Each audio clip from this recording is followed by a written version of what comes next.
All right, so I'm going to keep going. Okay, so this is our example. Okay. Wait, oh. That scared me. Okay. So hopefully you can see so again, you want to try and get the GCF first, because again, that's what you're supposed to do. And right away, you can see that there's a non-zero constant term, so you can't factor x out. So in that GCF stuff, the m has to be 0. Okay, so that's good. All right, now what about the coefficients and the constant term? Well, I listed the factors. So I listed the factors. Okay, and from listing them, hopefully you can see that the greatest common factor among the coefficients and the constant term is 2. So that's our b. We take b to be 2, and because of that, our GCF then is 2 times x to the 0, which as we know is just 2. Nothing too fancy there. Okay. Okay. Now once we get that, remember we have to factor it out, and that's what we're doing. Okay. So we factor it out by dividing as usual. Okay. After dividing, we're left with this product on the right side. Okay. So again, just like in the beginning also, we had something that we could apply the AC method on directly, right? Because we have 3 terms, it's degree 2. Same thing over here, 3 terms, degree 2. So because of that, we can use our AC method. So we can factor this thing. Okay, so again, what we want to do is we want to see what A, B, and C are. Now here, I didn't write out what A, B, and C are directly, but visually you should be able to see them, right? Hopefully you can see that A would be 8, okay? Coefficient, the leading coefficient. B, hopefully you can see that that's minus 17. In the past I've had students forget to include the minus sign, but you want to include that. So B is minus 17. And C, the constant term, C is 9. That's fun. Okay, so this is what we get.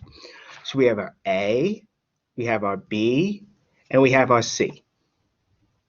What do we do next? We multiply A times C, so in this case, 8 times 9, and we end up with 72. And we want 2 numbers then whose product is 72, and the sum is negative 17, as you can see. So that's what we want. Okay. So we want 2 numbers whose product is 72. The sum is negative 17. Good. Okay, now what 2 numbers are going to pull that off? Well, 8 and 9. Okay, so this is just, again, notation consistent. We want to fill in the blanks. Well, it is tempting to use 8 and 9. However, 8 and 9 are not going to work. Their product is, of course, 72.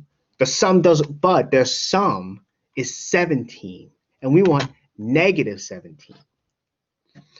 But you should be able to see, wait a minute, we can easily manipulate this to get the answer we want. In other words, we can see easily what the answer is. That is what numbers we want, negative 8 and negative 9. Their product is still 72, and their sum is negative 17. That's good. So that's going to work. So basically here, the numbers we're going to use are negative 8 and negative 9. Okay, so that's good. And again, just like before, we're going to replace, since, hold on, let me see if I can go back. Here we go. Negative 17, right? We want to replace our b, which is negative 17, with negative 8, minus 9. In the next slide, I wrote negative 8 plus negative 9. If you kept this as minus, that's fine. Again, when you do factor by grouping, you do have to be careful. Okay, so anyway, we have negative 17, so we get, again, that term was negative 17 times x. So I replaced negative 17 with this. From here, what do I do next? I distribute. As you can see, we distribute. In doing so, we get what's on the right side, negative 8x plus negative 9x. If you had negative 8 minus 9, so the addition symbol is not here, you would have negative 8x minus 9x. Again, that's okay, but when you get the factor by grouping, you have to be careful. So from here, going back to the original polynomial, right? What did we get? Well, we end up with this thing. Wait, hold on, let me get the laser thing. Going back to the original, we get this, right? Negative 17x. Replace it here. Now we're ready to do factor by grouping on this because we have 4 terms. Okay, so just like before, you always want to get the GCF first. Well, although you might be able to see on the slide, but hopefully you can see that the GCF for this is going to be 1. There's a non-zero constant term, so you know that m has to be 0, meaning you can't factor x out. 8 and 9 only have a common factor of 1. Okay, they only have a common factor of 1. Remember, you want a common factor among all the numbers, so all coefficients and the constant term. So this is what happens. Okay. So because of that, our GCF, right, x to the m times b is 1. So we don't factor anything out initially. But we do form the 2 groups. And again, I like to keep addition here, right? Because when you put parentheses in, if the addition was not here and you had subtraction, you have to be careful, as I showed you before. So each of these 2 groups, we must find their GCFs and factor it out. So that's what we do next. Okay. So this was the last line on the previous slide.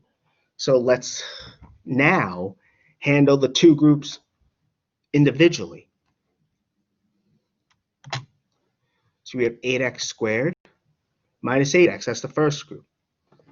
Okay, well, for the GCF of this, the smallest exponent of x is 1. So in other words, that m is 1. 8 is the greatest common factor among 8 and itself is just 8.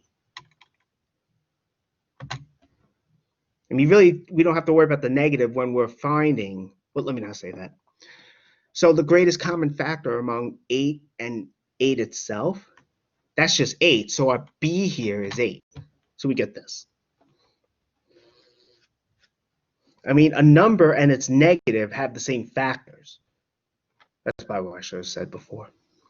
A number and its negative have the same factors. So if you did include the negative here, the greatest common factor among 8 and negative 8 is 8 itself. Okay, so either way, we get 8x, and we factor it out. Same old story, right? We just divide. We put the 8x in front, then we divide. Okay. Now we must handle the second group. And let me say this also, that since the second and fourth term have different signs, one of them is negative, one's positive. So that tells us from the second group must factor a negative out. Okay, so let's do, so what's the GCF of this? Well, again, as I have here, there's no x, there's a non-zero constant term. We can't factor out x. So because of that, m is 0. And just like up here, the greatest common factor among a number and itself, or its negative in this case, is the number itself. So the greatest common factor among 9 and 9, or 9 and negative 9, is just 9 itself. So b is 9, m is 0, and we get this. Okay, that's what I was saying here and here. The greatest common factor among a number and its negative is the number itself. Okay, I gotta stop the recording and I'll restart it.